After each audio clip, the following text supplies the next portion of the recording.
TVC, a TV do Correio da Manhã.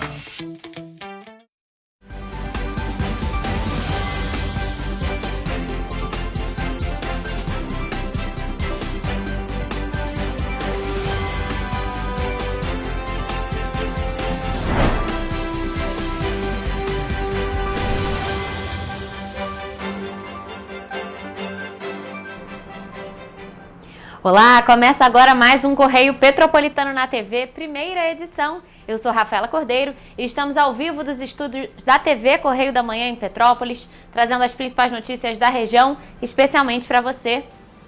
Hoje é quinta-feira, dia 18 de setembro, e você vai ver a seguir. Audiência sobre redução de filas ortopédicas no Hospital Santa Teresa é realizada na 4ª Vara Civil de Petrópolis.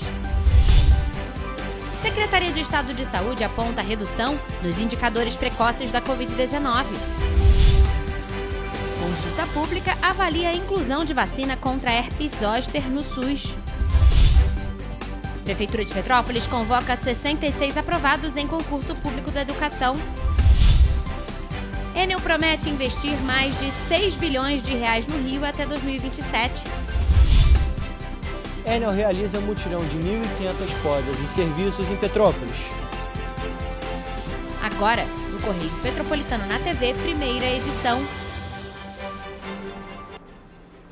Em uma audiência realizada na 4ª Vara Civil de Petrópolis na terça-feira, um dos pontos mais debatidos foi o período entre o risco cirúrgico e a realização do procedimento em si pelo Sistema Único de Saúde no Hospital Santa Teresa aqui em Petrópolis. A sessão é um desdobramento de um processo que foi movido pelo Ministério Público do Estado do Rio de Janeiro contra a unidade de saúde e também a Prefeitura de Petrópolis. A audiência envolveu membros da Prefeitura de Petrópolis, da gestão do Santa Teresa e profissionais que fazem parte do corpo clínico da unidade de saúde. O executivo possui um convênio com o hospital para atendimento de pacientes do SUS de Petrópolis. A sessão durou mais de 5 horas e um dos assuntos debatidos abordava a situação das filas de cirurgia de ortopedia. De acordo com representantes do hospital e da prefeitura, atualmente a fila da especialidade está com 267 pacientes. Foi dito ainda que, muitas vezes, os exames pré-operatórios perdem a validade por conta do tempo de espera. Segundo o coordenador de ortopedia do HST, Rogério Góes, os traumas aumentaram na complexidade, o que leva a um maior tempo de internação ou até mesmo um maior número de cirurgias no mesmo paciente. O juiz Jorge Luiz Martins fez uma comparação ao Hospital Alcides Carneiro, onde há 1.070 pessoas na fila de cirurgias. Em relação a toda a rede municipal de saúde de Petrópolis, são mais de 20 mil pacientes com procedimentos pendentes, sendo cirurgias e exames. Por fim, o juiz destacou sobre a situação atual da saúde em Petrópolis. Petrópolis vive um momento de terror na saúde. E usando os argumentos pífios, e usando conversas estéreis para justificar o injustificável. O MPRJ, por meio da promotora Vanessa Katz, solicitou correções e esclarecimentos em relação aos aditivos do convênio. Apesar da longa audiência, nenhuma decisão foi proferida na ocasião. Segundo o juízo, ela deve ser publicada ainda nos próximos dias. Aí, em nota, a Prefeitura de Petrópolis informou que herdou essa ação da renovação hospitalar da antiga gestão do ex-prefeito Rubens Bom Tempo e que em poucos meses alinhou a renovação do convênio, inclusive com a realização de mutirões de cirurgia nos fins de semana, com o objetivo de diminuir essas filas. E o município apresentou à Justiça um plano de trabalho detalhado para a utilização de recursos. O Executivo ressaltou também a questão da grave crise financeira que vive Petrópolis. Ainda na nota, o município disse que busca recursos externos, como emendas parlamentares e cofinanciamentos, através dos governos estadual e federal, para superar essas dificuldades. Mas bom, agora mudando de assunto, foi divulgado também na terça-feira a nova edição do Panorama Covid-19, que é um boletim da Secretaria de Estado de Saúde do Rio de Janeiro que avalia o cenário epidemiológico da doença. A taxa de positividade dos testes rápidos no Sistema Único de Saúde e na rede particular apresentou uma redução de solicitações de leitos de adultos e crianças que são atendidos nas unidades de pronto atendimento estaduais com sintomas gripais. Olha só. Nos testes feitos na rede pública, a taxa de positividade caiu de 16,8% para 11,2%. Na rede particular, o índice diminuiu de 14,1% para 8%. As solicitações de leitos adultos passaram de 652 em agosto para 562 no início de setembro. O panorama Covid dessa semana ele traz uma redução gradativa dos principais indicadores precoces da Covid.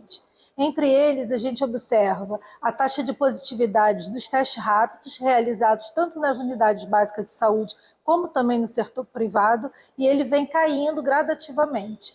O número de pacientes adultos com sintomas gripais que buscaram atendimento nas UPAs do estado teve redução na primeira semana de setembro. Entre 10 e 16 de agosto, foram 1.613 pacientes. Entre 31 de agosto e 6 de setembro, foram 1.490. A gente também observa o número de solicitações de leito caindo, assim como o número de atendimentos de UPA, tanto para adulto como para pediátrico. Os atendimentos pediátricos apresentaram crescimento em agosto, mas voltaram a recuar. De 10 a 16 de agosto, foram 873 crianças atendidas. Em seguida, entre 17 e 23 de agosto, o número cresceu para 1.182 pacientes. De 24 a 30 de agosto, recuou para 1.088. A tendência de redução permaneceu na primeira semana de setembro, quando foram contabilizados 1.040 atendimentos. Isso é uma tendência que a gente já vem observando há algumas semanas e ela continua nesse mesmo padrão. Das amostras que chegaram ao Laboratório Nacional de Saúde Pública na última semana, a predominância do rinovírus entre crianças e do vírus da Covid-19 entre os idosos. Então é muito importante que os idosos procurem os postos de saúde para se vacinarem. E ainda falando sobre saúde, o Ministério da Saúde abriu na quarta-feira uma consulta pública para discutir a incorporação da vacina contra o herpes zoster no Programa Nacional de Imunização. A proposta contempla idosos com 80 anos ou mais e indivíduos imunocomprometidos a partir dos 18 anos. A consulta pública de número 78 vai ficar disponível até o dia 6 de outubro na plataforma Participa Mais Brasil. Até o momento, já foram registradas 75 contribuições. Qualquer pessoa pode enviar opiniões e sugestões sobre o tema. E para participar, é necessário preencher o formulário eletrônico. Os interessados podem enviar até 2 arquivos com sugestões ou documentos de apoio. O envio de dados pessoais, informações sensíveis ou materiais de terceiros sem a autorização não é permitido. As contribuições serão analisadas pela comissão técnica que vai decidir sobre a incorporação da vacina. Os relatórios técnicos que embasam a recomendação preliminar da Comissão Nacional de Incorporação de Tecnologias no Sistema Único de Saúde estão disponíveis para leitura. A análise e a deliberação do colegiado também podem ser conferidas no relatório divulgado pelo Ministério da Saúde. O herpes zoster, também conhecido como cobreiro, é causado pela reativação do vírus da catapora e costuma atingir idosos e pessoas com imunidade baixa. A doença provoca dor intensa, febre, manchas e bolhas na pele, que podem evoluir para complicações graves, como a neuralgia pós-herpética, que é uma dor crônica que persiste mesmo após o fim das lesões. Entre 2008 e 2024, o SUS registrou mais de 85 mil atendimentos ambulatoriais e 30 mil internações por herpes zoster no Brasil. Entre 2007 e 2023, 1.567 mortes foram associadas à doença. A maioria tinha idade igual ou superior a 50 anos. E agora falando em educação, a Prefeitura de Petrópolis convocou mais 66 candidatos que foram aprovados no concurso público da educação aqui no município. Nessa etapa foram chamados os concursados que vão ocupar os cargos de professor de educação básica, educação infantil e anos iniciais. A listagem dos convocados para a PASSE está disponível no Diário Oficial do município, que pode ser localizado no site da Prefeitura, em petropolis.rj.gov.br.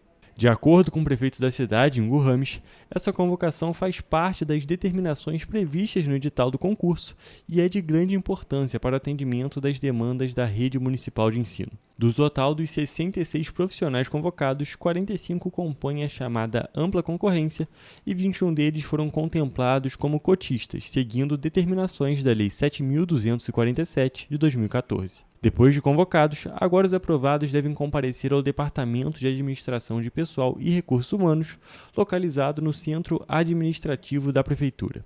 O Executivo destaca que a convocação é formalizada individualmente por telegrama, com data e horário definidos para a apresentação, e o não comparecimento no prazo estabelecido implica na perda do direito à vaga. E, gente, a Enel Rio anunciou um investimento de mais de 6 bilhões de reais até 2027 em todo o estado.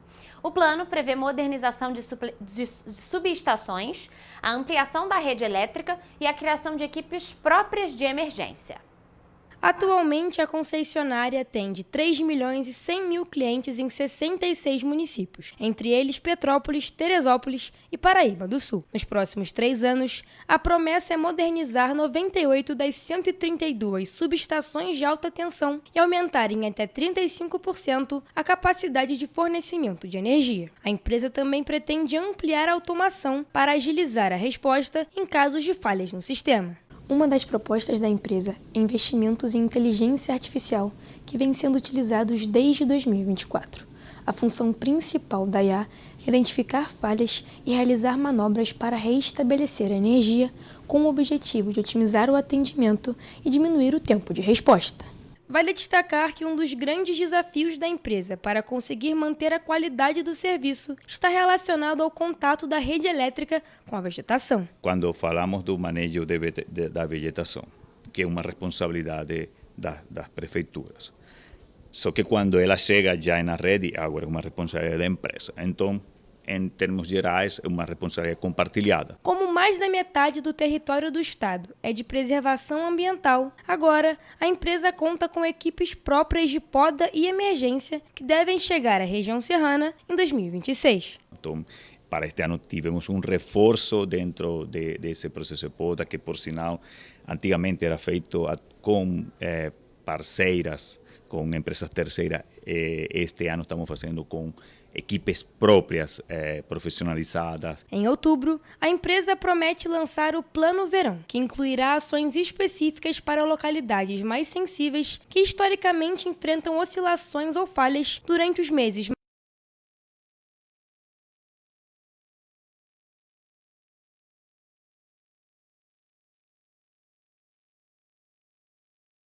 entre a empresa e as prefeituras, com a defesa civil, no caso de Petrópolis, pelo fato das áreas de risco que se tem em Petrópolis por desabamento.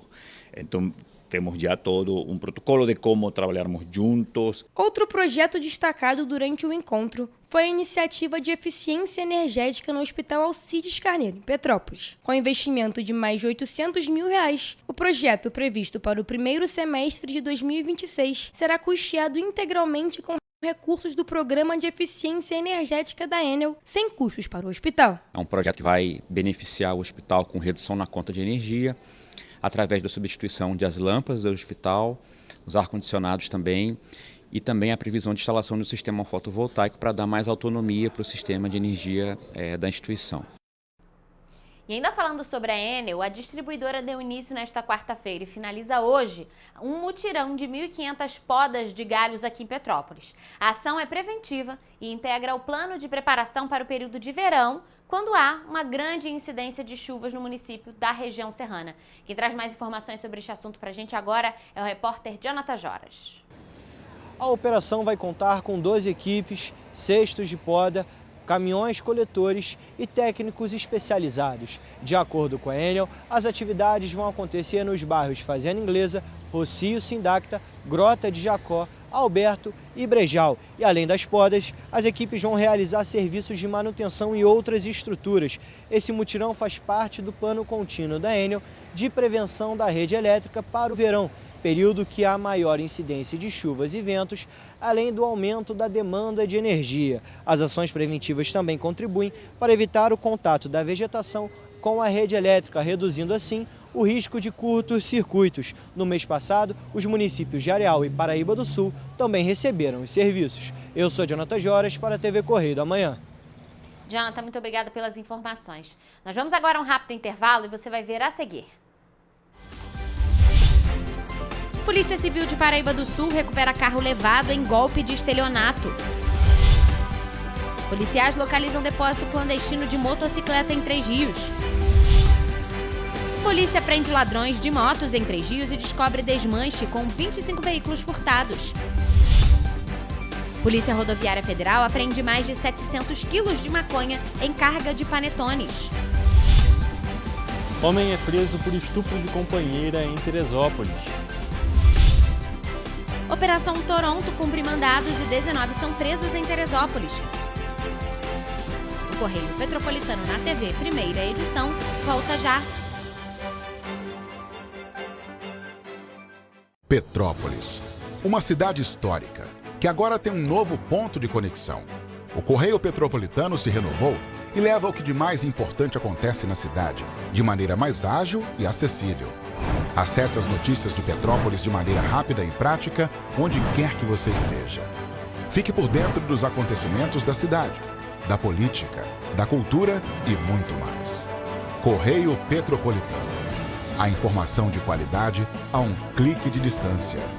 Acesse www.correiopetropolitano.com.br. Rio de Janeiro, atração o ano inteiro. Tem descanso, tem folia. Noite e dia, alegria. Sol e praia, diversão. No prato ou copo, a festa, o bar, museu ou bloco. Show, cultura, história. Gravado na memória e no seu coração. Rio de Janeiro, vem se apaixonar. Rio de Janeiro, vem se apaixonar. Cidades maravilhas, campo, mata, serra e trilha, em estado de emoção. Tem o Rio de Janeiro, que você já ama, e o Rio que ainda vai conquistar você. Apaixone-se pelo Rio. Rio de Janeiro, vem se apaixonar. Rio de Janeiro, vem se apaixonar. Governo do Estado do Rio de Janeiro. Enquanto você acha que alguma coisa deveria ser feita contra o racismo, a Alerj faz. As leis que você precisa, a Alerj faz. Baixe o aplicativo da Alerj e conheça seus direitos.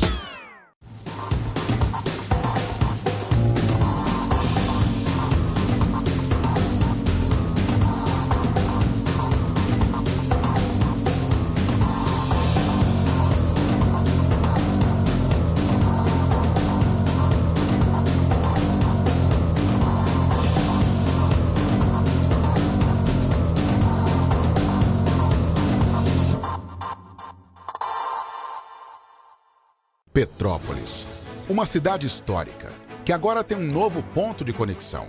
O Correio Petropolitano se renovou e leva o que de mais importante acontece na cidade, de maneira mais ágil e acessível.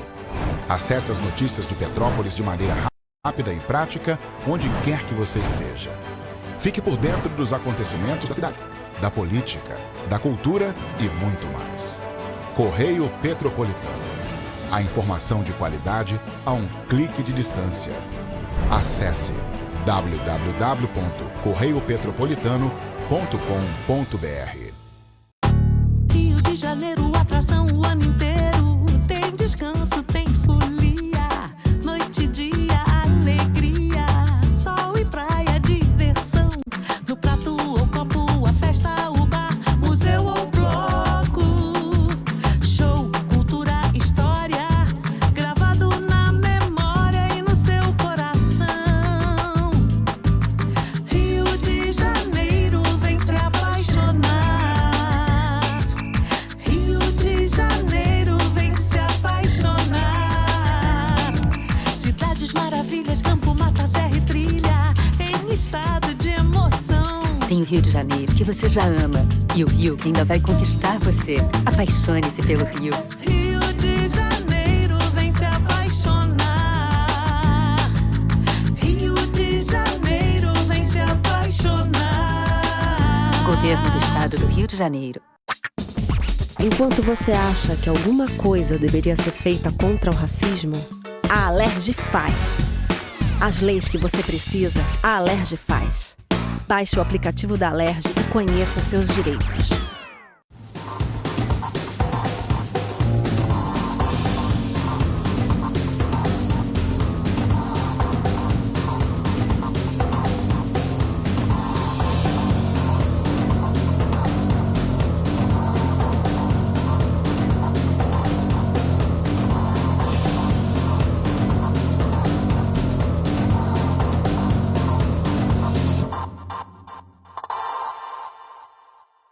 Petrópolis, uma cidade histórica que agora tem um novo ponto de conexão.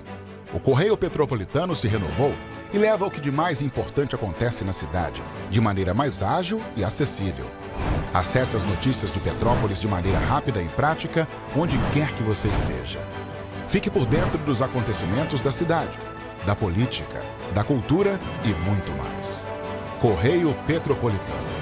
A informação de qualidade a um clique de distância. Acesse www.correiopetropolitano.com.br. Rio de Janeiro, atração o ano inteiro. Tem descanso, tem folia. Noite e dia, alegria. Sol e praia, diversão. No prato ou copo, a festa, o bar, museu ou bloco. Show, cultura, história. Gravado na memória e no seu coração. Rio de Janeiro, vem se apaixonar. Rio de Janeiro, vem se apaixonar. Cidades maravilhas, campo, mata, serra e trilha, em estado de emoção. Tem o Rio de Janeiro, que você já ama. E o Rio, que ainda vai conquistar você. Apaixone-se pelo Rio. Rio de Janeiro, vem se apaixonar. Rio de Janeiro, vem se apaixonar. Governo do Estado do Rio de Janeiro.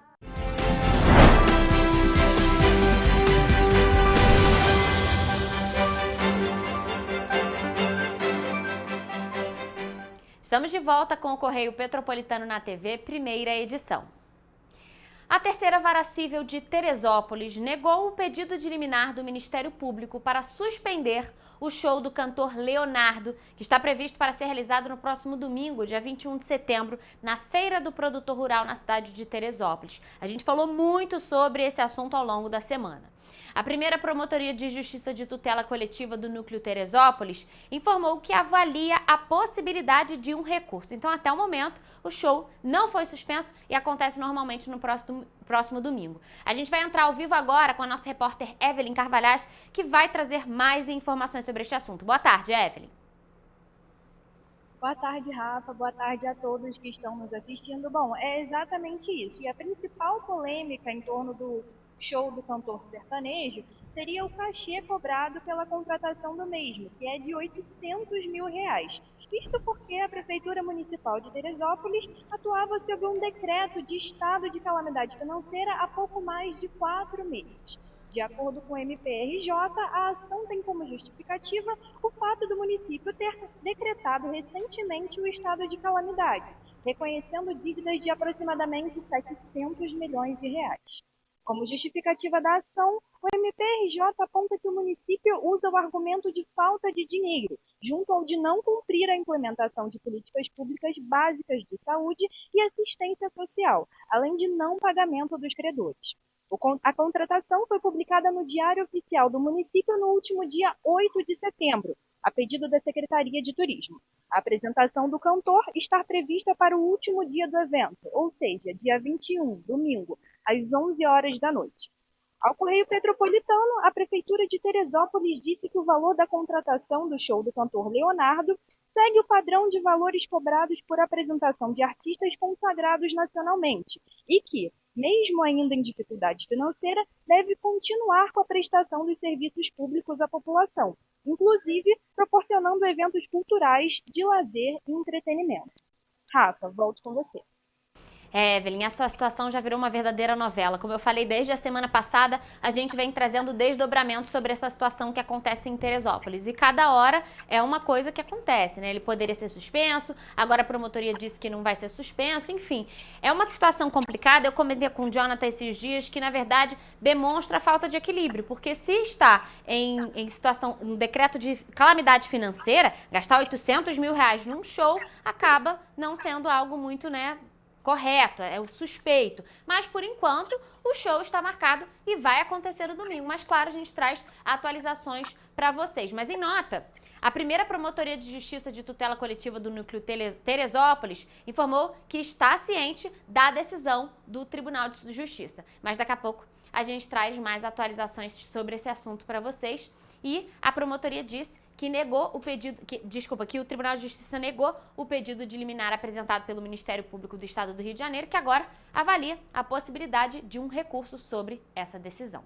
Mas agora, mudando de assunto, policiais civis da 107ª Delegacia de Polícia em Paraíba do Sul recuperaram na terça-feira, no Rio de Janeiro, um carro levado após um golpe de estelionato. O veículo foi encontrado próximo ao Morro do Dendê, na Ilha do Governador, e o suspeito de apropriação indébita foi identificado. A investigação começou há cerca de um mês, depois que um morador de Paraíba do Sul anunciou na internet a venda de um Chevrolet Classic e acabou sendo vítima do chamado golpe do falso intermediário. Nessa modalidade criminosa, o estelionatário copia dados de um anúncio, oferece o carro a um valor menor e engana tanto o comprador quanto o vendedor para ficar com o dinheiro. No caso, um morador do Rio de Janeiro foi até Paraíba do Sul olhar o carro e depositou o valor do veículo para o golpista e não para o verdadeiro dono. Quando percebeu que foi enganado, o suposto comprador pegou o automóvel dizendo que iria até a delegacia registrar o fato, mas fugiu para o Rio de Janeiro, cometendo o crime de apropriação indébita. A justiça autorizou busca e apreensão no endereço do suspeito, que tentou se passar por outra pessoa, mas acabou confessando o crime. Ele levou os agentes até o local onde o veículo estava estacionado, próximo ao acesso do Morro Dendê, na Ilha do Governador. O carro foi recuperado e devolvido ao proprietário. Já o suspeito vai responder por apropriação indébita e a investigação continua para identificar o falso intermediário responsável pelo golpe. E 2 homens foram presos em Três Rios acusados de envolvimento em furtos de motocicletas. A ação teve participação das polícias civil e militar e contou ainda com o apoio da Guarda Municipal. Olha só. A operação começou quando os agentes da Polícia Civil flagraram 2 homens tentando furtar uma motocicleta do Depósito Público Municipal de Três Rios. Os suspeitos conseguiram fugir, mas as informações levantadas levaram a polícia militar até o local onde os veículos que haviam sido furtados estavam escondidos. Durante as buscas, 2 indivíduos foram localizados perto das casas onde residem e levados para a 108ª Delegacia de Polícia, onde permanecem presos. No imóvel vistoriado, com autorização da proprietária, foram encontradas 28 motocicletas e várias peças de veículos. A perícia técnica acompanhou a ocorrência. O espaço ficou sob responsabilidade da Guarda Municipal e da Prefeitura de Três Rios, que vão adotar as medidas cabíveis.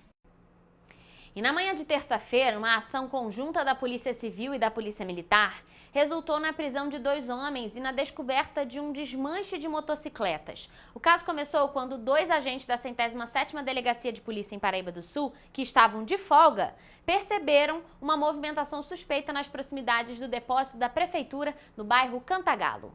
Os policiais flagraram o momento em que os suspeitos deixavam o local com uma moto e peças transportadas em um carrinho de mão. Os homens foram surpreendidos e abandonaram o material e tentaram fugir, mas foram capturados após um cerco realizado com o apoio da polícia militar. No quintal da residência de um dos envolvidos, também no bairro Cantagalo, foram encontradas 25 motocicletas, muitas delas já desmontadas. A maior parte havia sido furtada do depósito municipal. Segundo a polícia, uma perícia vai ser feita para identificar os veículos e viabilizar a restituição aos proprietários. Os 2 homens permanecem presos à disposição da justiça.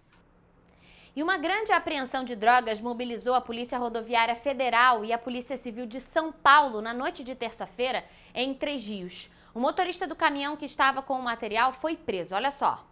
Durante uma fiscalização na BR-393 em Três Rios, os agentes da Polícia Rodoviária Federal abordaram um caminhão carregado com quase 23 mil unidades de panetones. Ao vistoriarem a carga, os policiais perceberam irregularidades no empilhamento das caixas e decidiram investigar. No fundo do compartimento, foram encontradas sacolas que escondiam centenas de tabletes de maconha, totalizando cerca de 780 quilos da droga. O motorista contou que havia saído de São José dos Pinhais, no Paraná, e seguia para Colatina, no Espírito Santo, onde faria o transbordo da droga.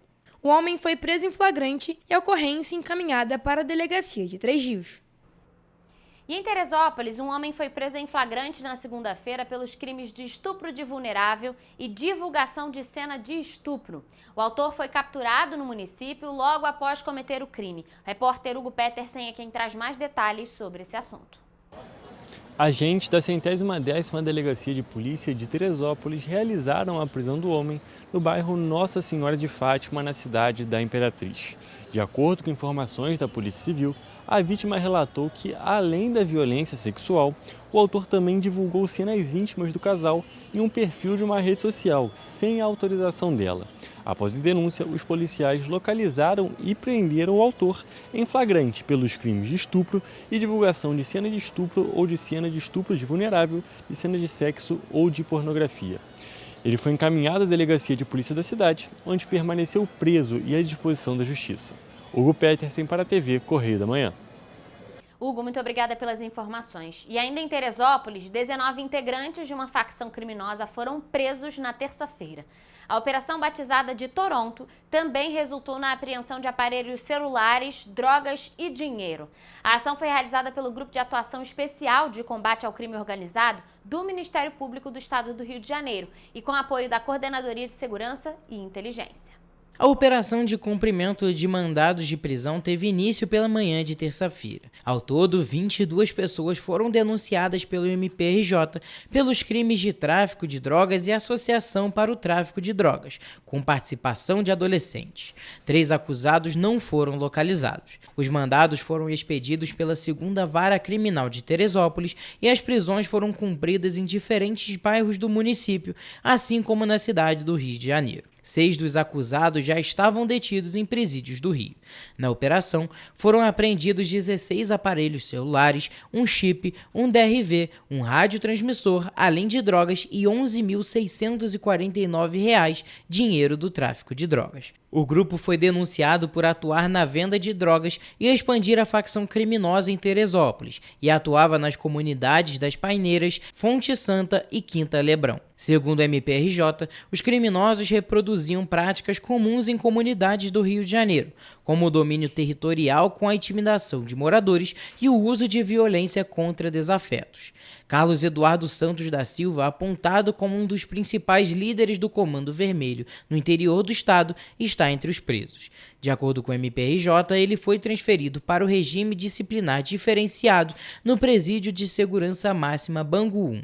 A ação foi realizada em conjunto com policiais da 110ª Delegacia de Polícia e do 30º Batalhão da Polícia Militar, além da Secretaria de Estado de Administração Penitenciária e do Departamento Penitenciário Nacional.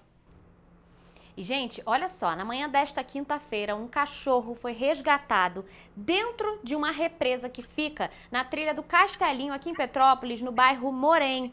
Esse animal estava preso pelo pescoço em um vergalhão sem conseguir sair. E o nosso editor aqui da TV Correio da Manhã, Sandro Sodré, foi quem encontrou esse animal e pediu por ajuda. A gente vai entrar de novo ao vivo agora com a nossa repórter Evelyn Carvalhais, que vai trazer mais informações sobre toda essa situação. Boa tarde, Evelyn. Boa tarde mais uma vez a todos que estão nos assistindo. Bom, é exatamente isso. Nosso editor, Sandro Sodré, estava fazendo uma trilha no Castelinho, no Morém, quando ele avistou um cachorrinho que estava preso dentro de uma represa. Ele estava preso pelo pescoço por uma coleira na escada, onde dava acesso à entrada e saída dessa mesma represa que existe na região. Bom, diante da situação e da impossibilidade de resgatar o animal, o Sandro ligou para o Corpo de Bombeiros e informou sobre o caso por volta das 11 horas da manhã. A Coordenadoria de Bem-Estar do Animal, COBEA, e o 199 também foram acionados. Apesar disso, o resgate só foi realizado por volta de 12h10, com o auxílio do ex-vereador Domingos Protetor e da equipe que estava com ele e do Sandro. Bom, apesar do susto, o animal foi libertado e está em segurança. Agora o grupo tenta identificar os possíveis tutores, tendo em vista que ele usava uma coleira. Inclusive, ele estava preso por esta coleira na entrada e saída ali da represa. Em nota, a Coordenadoria de Bem-Estar Animal, o COBEA, informou que em casos de resgate de animais em locais de risco, a população deve acionar o Corpo de Bombeiros. Volto com você, Rafa. Que linda atitude aqui do nosso editor. A gente tem uma equipe enorme aqui por trás das câmeras na TV Correio da Manhã, que muita gente não conhece. O Sandro, o nosso editor aqui da TV Correio da Manhã, ele é um apaixonado por animais, um apaixonado por trilhas, e ele encontrou esse animalzinho aí nessa situação, prontamente já mobilizou todo mundo, entrou em contato com o Corpo de Bombeiros, com a Cobeia, com várias secretarias, pediu a nossa ajuda aqui da TV Correio da Manhã, e ainda bem que deu tudo certo, esse animal foi resgatado, está bem, né, e agora os tutores estão sendo localizados, como você falou. E, gente, mais informações sobre este assunto já estão sendo postadas nas nossas redes sociais. Segue lá, gente, @TV Correio da Manhã e @Correio Petropolitano, para você acompanhar mais desdobramentos dessa situação. E, claro, a nossa equipe também está apurando e produzindo um VT para que a gente vai trazer essas informações para vocês nos nossos telejornais. Mas, Evelyn, mais uma vez, muito obrigada por suas informações. Mas, gente, nós vamos agora a um rápido intervalo, mas não saia daí porque a gente volta daqui a pouquinho com o Correio Esportivo. É já já. Um bom jornal tem que ser direto, tem que ser direito. Não ser de esquerda ou de direita, mas direito. É ter coragem de informar a verdade e não impor a sua verdade. É respeitar a inteligência do leitor e vontade do eleitor. Correio da Manhã, um jornal que há 123 anos tem a coragem de ser direto e direito. Em uma banca perto de você.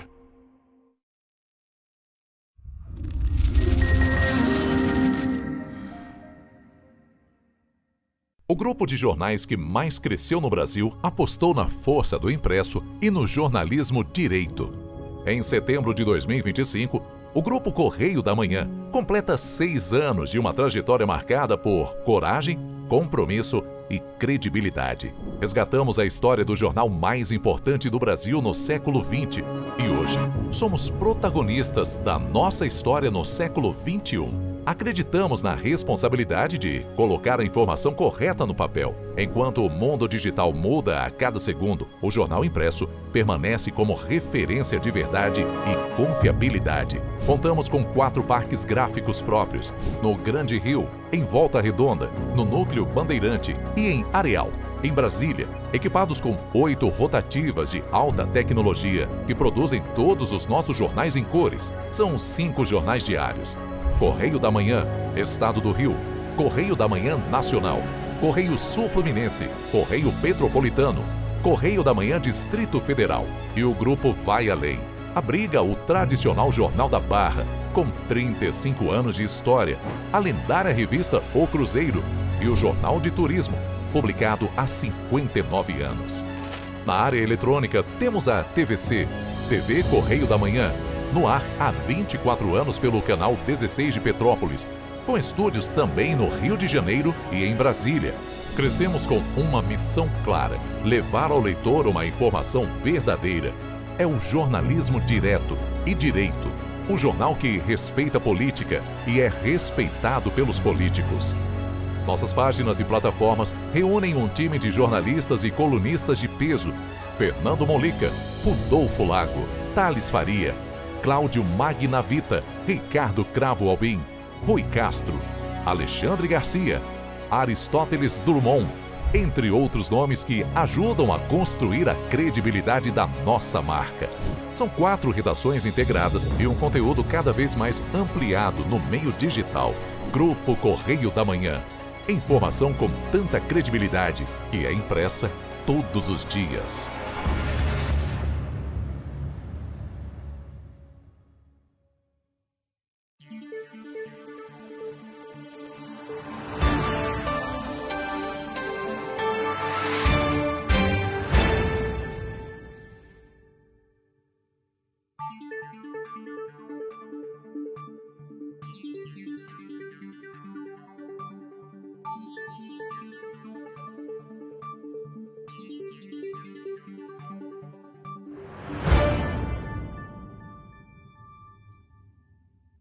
Petrópolis, uma cidade histórica, que agora tem um novo ponto de conexão.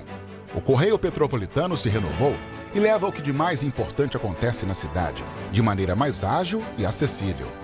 Acesse as notícias de Petrópolis de maneira rápida e prática, onde quer que você esteja. Fique por dentro dos acontecimentos da cidade, da política, da cultura e muito mais. Correio Petropolitano.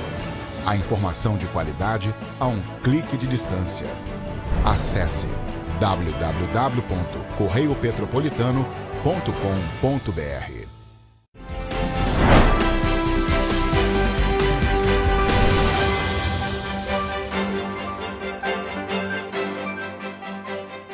Estamos de volta. Gente, como hoje é quinta-feira, vocês já sabem, é aquele dia de se atualizar sobre as principais notícias do mundo do esporte. Então vamos ao Correio Esportivo com Hugo Petersen e Gabriel Toledo.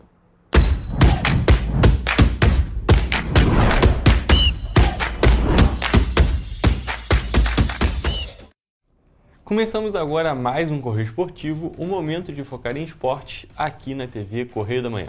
Nessa edição a gente vai focar em vôlei, futebol e tênis. Começamos a nossa edição com o Mundial de Vôlei Masculino, onde o Brasil vive um momento muito difícil.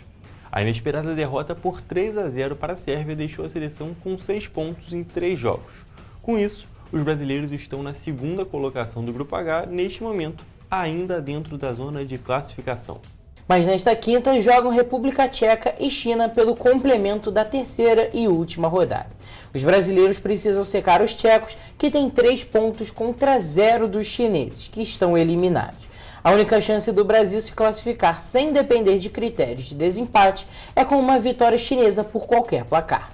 E agora, mudando o estilo da quadra, vamos para o tênis, porque com uma derrota por 3-1 na série, o Brasil derrotou a Grécia no grupo 1 e garantiu a classificação para a fase classificatória da Copa Davis em 2026. No último jogo da disputa, João Fonseca venceu Stefanos Tsitsipas, ex-top 3 do mundo e atual 27º no ranking, por 2-7-1, com parciais de 6-4, 3-6 e 7-5. A seleção precisava vencer a Grécia para voltar à fase qualificatória na próxima temporada e brigar pelo título da Copa Davis do tênis. O jovem fenômeno conseguiu virar a partida no terceiro set, quando o grego tinha a chance de sacar para vencer o jogo. Aos 19 anos, o carioca chamou a responsabilidade e venceu 2 das 3 vitórias do país contra os adversários. Toledo, a gente tem que considerar aqui, o João Fonseca é apenas um jovem, está se desenvolvendo ainda e já está conseguindo resultados muito significativos. Exatamente. Tudo que ele, em todas as competições que ele tem jogado, ele tem se destacado e muito. Comparação contra outros sul-americanos e principalmente contra outros brasileiros. Exatamente. A gente tem que levar em consideração aqui ainda, como eu já tinha destacado, ele está se desenvolvendo ainda. Ele não conseguiu desenvolver igual um Sinner ou um Caraz, mas é um nível muito alto de tenista. E ainda assim ele consegue disputar com tenistas de qualquer categoria, qualquer posição do ranking, que a gente tem que considerar. Ele conseguiu vencer dentro da casa do grego um ex-top 3 do mundo. É algo muito considerável. A gente comentou aqui que a gente poderia comparar essa vitória aí com, dependendo da vitória de um brasileiro na La Bombonera lotada, né? Porque estava todo mundo torcendo, claro, a favor do grego. Exatamente, e mais uma vitória e uma classificação muito importante. Em 2026 estaremos lá na fase classificatória da Copa do Mundo para poder disputar esse título inédito para o Brasil. E mudando de esporte mais uma vez, vamos agora para os campos de futebol. Começamos com o Fluminense, que decepcionou. O tricolor das Laranjeiras foi até a Argentina para enfrentar o Lanús e não conseguiu fazer valer a superioridade de elenco. Em um jogo muito morno do time treinado por Renato Gaúcho, o Fluminense conseguiu perder por 1-0 com um gol aos 44 minutos do segundo tempo. Hugo, a gente comentou há um tempo atrás que o Fluminense estava sendo um time muito copeiro, que tinha grandes chances de se classificar e ir mais adiante na Copa Sul-Americana. Só que, apesar de ser um jogo fora de casa, um resultado muito negativo. Realmente um resultado muito negativo, principalmente pela atuação, Toledo. A gente tem que levar em consideração muitas coisas envolvidas no jogo, pressão, é claro, porém o Fluminense é muito superior ao Lanús e não tem o principal tópico que serve de desequilíbrio aqui nas competições sul-americanas, porque na Argentina não tem altitude. É uma situação igual jogar no Brasil. É o que mais consegue equilibrar entre o financeiro com a habilidade, é a altitude, que ali não tem diferença praticamente nenhuma. Exatamente. Só que esse não era o caso desse jogo. O Fluminense foi jogar numa altitude parecida com o que joga todo domingo, quando joga no Maracanã ou joga em algum outro estádio do Brasil, e não conseguiu se colocar superior ao Lanús e agora vai ter que decidir no Maracanã. Claro, ainda dá para decidir. O Fluminense fez uma virada contra um time muito mais difícil, contra o Bahia, na Copa do Brasil, no próprio Maracanã, na situação exatamente igual. Perdeu de 1-0 o primeiro jogo, vai decidir no Maracanã. Porém, tem que levar em consideração que em competição sul-americana tudo pode acontecer. Exatamente, a volta vai ser na terça-feira, dia 23. Eu acho que o Fluminense ainda consegue passar. Eu acho que a torcida vai fazer toda a diferença nessa volta. Sim, e a gente tem que levar em consideração um outro tópico que a gente não comentou, Toledo, que a gente estava destacando que o time do Renato Gaúcho é um time muito copeiro. Renato Gaúcho sempre faz times copeiros, isso é uma coisa impressionante desse treinador. Só que a gente também destacava, é um time que acaba sendo muito irregular. Então a gente tem que ver como é que vai ser esse próximo jogo. O Fluminense vai conseguir fazer valer esse valor copeiro ou vai pecar pela irregularidade? Exatamente, mas eu acho que o Fluminense tem muitas chances de se classificar. E o Flamengo, único outro carioca vivo nas competições sul-americanas, desta vez na Libertadores, joga nesta quinta-feira no Maracanã. O time da Gávea recebe o Estudiantes, também da Argentina, às 9h30 da noite. Toledo, a gente tem que destacar aqui que esse é o jogo para vencer, né? Exatamente. Apesar de parecer um jogo fácil, um jogo no Maracanã, vai ser um resultado, qualquer vitória é muito importante. Mas assim, um 2-0 relaxa muito mais. Sem dúvida nenhuma, é o resultado, eu diria que o resultado mínimo esperado, que é uma disparidade, como a gente falou, do Fluminense, maior ainda, a relação do Flamengo com o Estudiantes. Então, apesar do Estudiantes ser um time bem melhor que o Lanús, aí é que o Flamengo puxa o nível para cima. Exatamente, são dois times mais fortes, só que o Flamengo é muito mais forte. Exato. E a gente tem que ver como é que vai ser esse jogo, porque, claro, o Flamengo tem essa superioridade que a gente está falando aqui, porém, noite de Libertadores é complicado, tudo pode acontecer. O Flamengo já perdeu dentro do Maracanã e conseguiu reverter resultado na casa dos adversários. Tem que ver como é que vai ser nessa partida, porque é o jogo que não pode dar mole. Exatamente, o Flamengo sofreu inclusive na fase de grupos, perdeu para o Central Córdoba, que é um time que nunca tinha jogado a Libertadores, obviamente, um time bem mais fraco, e agora numa semifinal eu acho que a cabeça tem que estar no lugar para esse tipo de jogo. Exatamente, agora buscando essa vaga nas semifinais, que inclusive podem ser muito brasileiras, né? A gente tem que destacar isso. O Brasil está dos últimos títulos da Libertadores desde 2018, todos são brasileiros e vamos ver se vão conseguir manter esse título aqui no país, porque a chance do Flamengo se classificar para a semifinal e para uma eventual final é alta. E a gente tem que levar em consideração também os outros times brasileiros que a gente ainda tem na disputa. O Palmeiras fez um grande jogo lá no Monumental de Nunes. Resultado importantíssimo. Ganhou de 2-1 no Monumental de Nunes, mas o principal foi a forte atuação do time.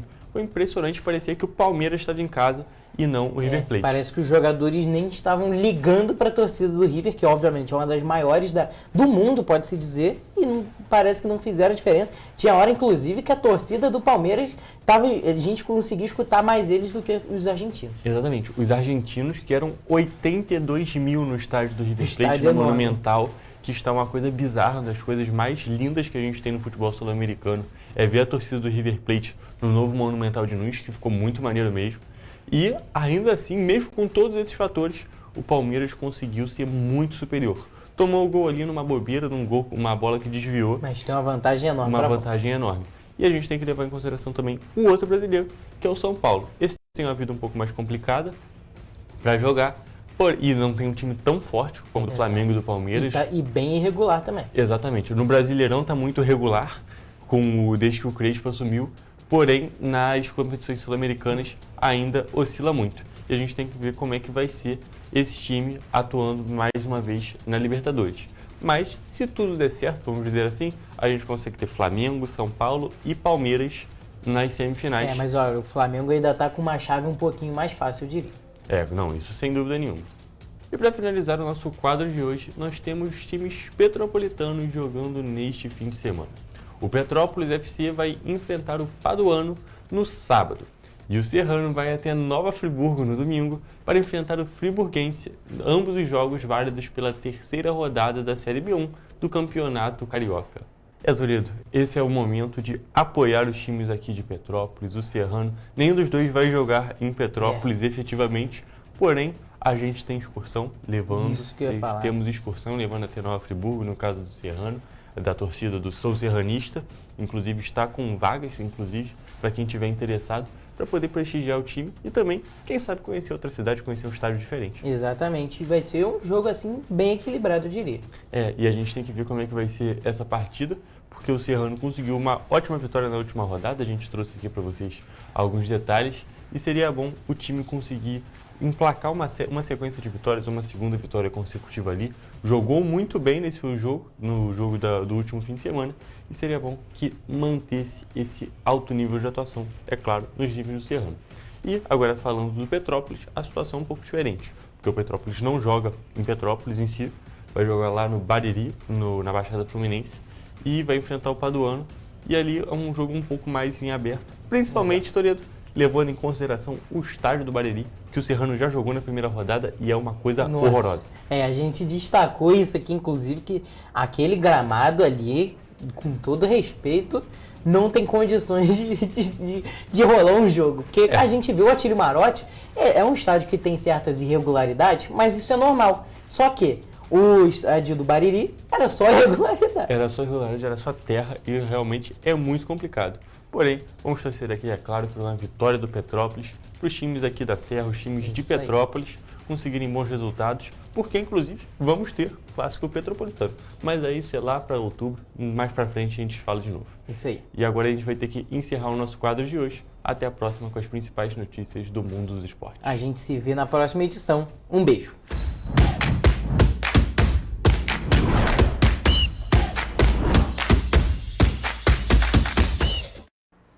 Gente, e agora, depois do Correio Esportivo, a gente também encerra o Correio Petropolitano na TV Primeira edição de hoje, mas mais notícias e informações você encontra nos nossos telejornais, além do nosso site em correiopetropolitano.com.br e as nossas redes sociais, Facebook TV Correio da Manhã e os Instagrams, @TV Correio da Manhã e @Correio Petropolitano.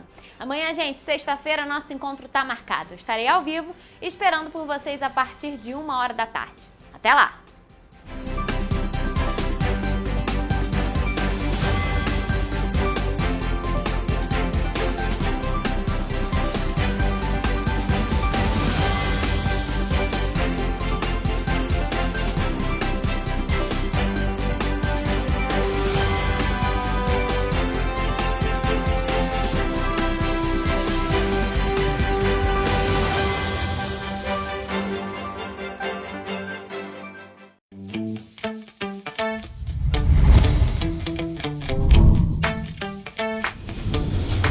TVC, a TV do Correio da Manhã.